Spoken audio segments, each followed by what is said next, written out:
hati dan tidak sombong. Ilmu bukanlah untuk membanggakan diri. Semakin kita berilmu, semakin kita harus merasa rendah hati. Karena sejatinya ilmu manusia hanya setetes dibandingkan lautan ilmu Allah.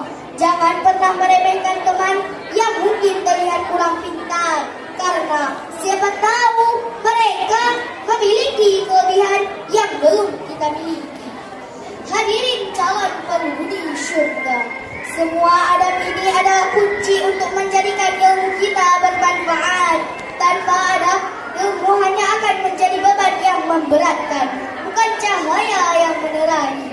Sebagai penutup, izinkan saya menyampaikan sebuah pesan. Adab adalah jembatan menuju keberkahan ilmu.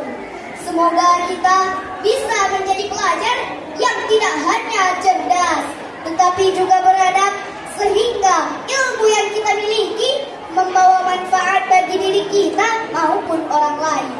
Demikian pidato saya, akhirul kalam, wabillahi taufiq wal hidayah.